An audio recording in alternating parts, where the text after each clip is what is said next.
Hey guys, Silverlord here, back in with another action figure review. Today we'll be taking a look at the DC Multiverse Dark Knight's Speed Metal Wave.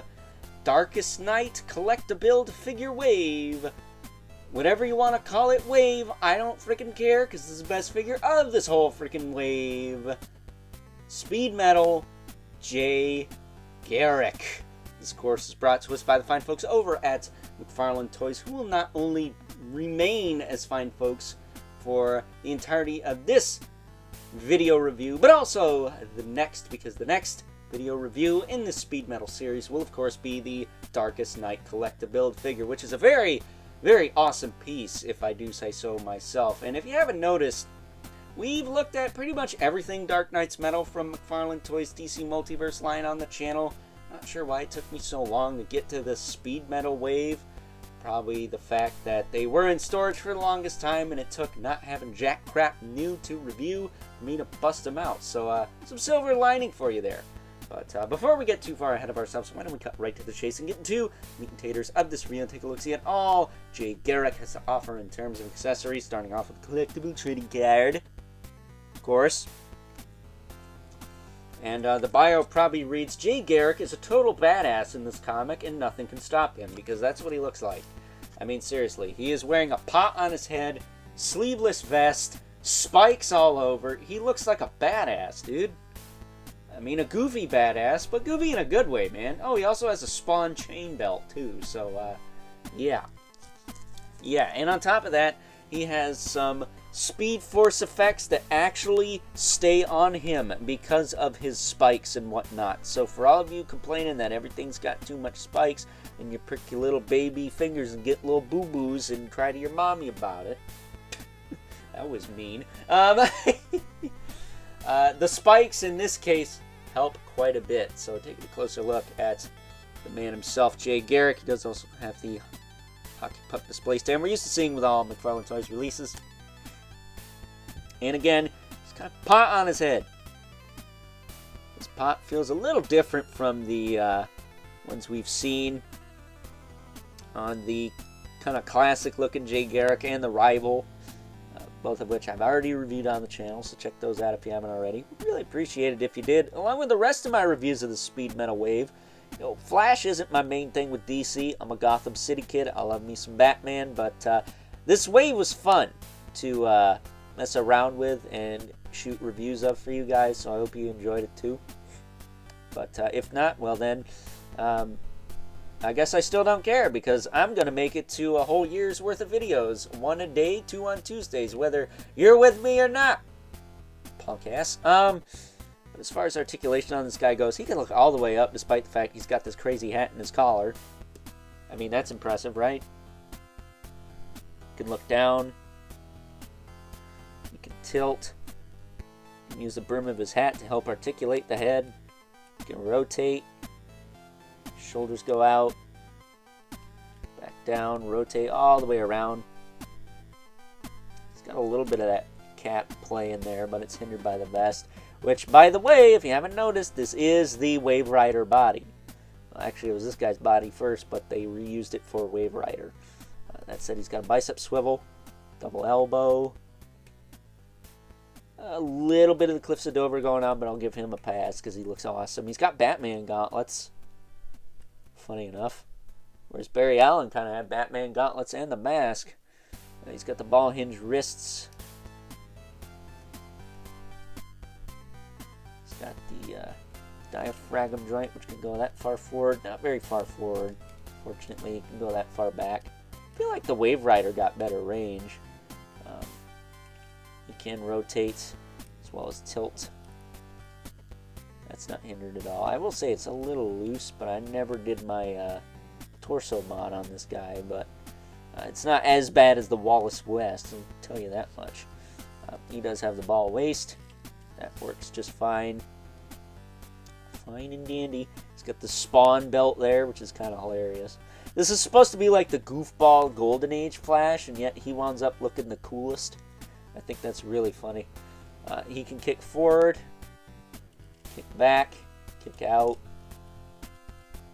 He's got some pretty decent like jeans sculpted on. wonder if they'll reuse that for anybody. Yeah. He's got double knee. I guess that's as far as it goes, huh? You could go further than that, but I'm not going to push it anymore. He's got some spiky dads on his knee pads. Careful with those. Those are actually pretty sharp. Let me see if this one. No, that's as far as that goes. It doesn't bend like a full amount to kick his own butt. But that's fine. I don't need him to do that. He's got some Batman fins on his boots. And then he's got the ball hinge ankles. Looks like he's got the big old balls, just like I like it. No homo. He does have rotation, rocker, and toe joint. Peg holes at the bottom of the feet. But he don't need a stand. He's not that little bitch Wallace West. Can't stand for crap.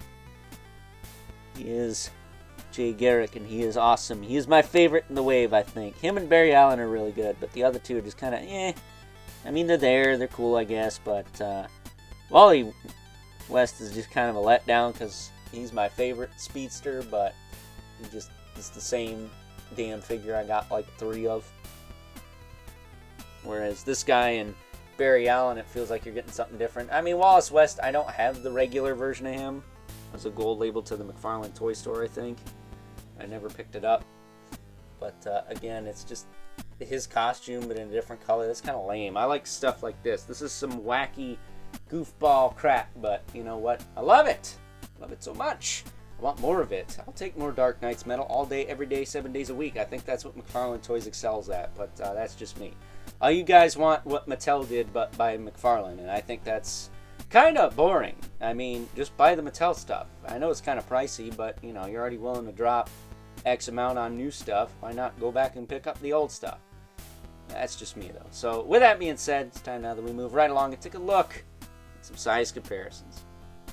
First up, here's good old Jay Garrick alongside both Barry Allen and Wally West, my 2 favorite Flashes, Speedsters, whatever you want to call them.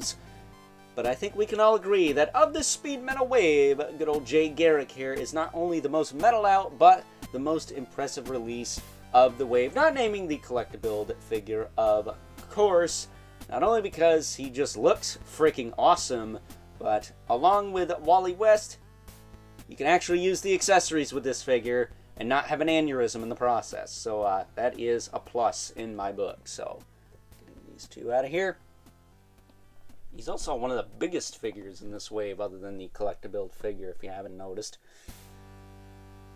Bringing in our 2 regulars, the Mythic Legion's Brother Mandibulus, and the infamous Elephant Spawn, who is probably about neck and neck. Yeah, about neck and neck with good old Jay Garrick here. So with that being said, it's time now that we wrap things up with some final thoughts. Overall, and if you haven't guessed what Overlord Productions' favorite figure from this speed metal wave is yet, you haven't been paying attention throughout the rest of the video, because good old Jay Garrick here is in fact my favorite figure of this wave. By far, he is the most metaled out, for lack of a better term, and he just looks freaking tough, and it's gotta take a lot of balls to be tough with a freaking pot on your head. So you know what? More power to him.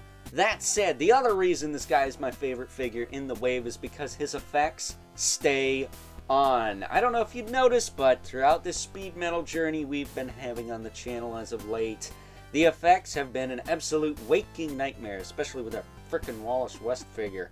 And on this guy, he's got the added little spiky doodads to help hold them in place, and that's all I could possibly ask for. Just give me a solid way to attach these effects. Even the Wally West figure had peg holes, for crying out loud. But yeah, talk about a turnaround from that Wallace West video we did yesterday, right? Yeah, whatever. It's my channel, I'll do what I want. So with that being said, hope you guys enjoyed this review. Until next time, I'll catch you guys later.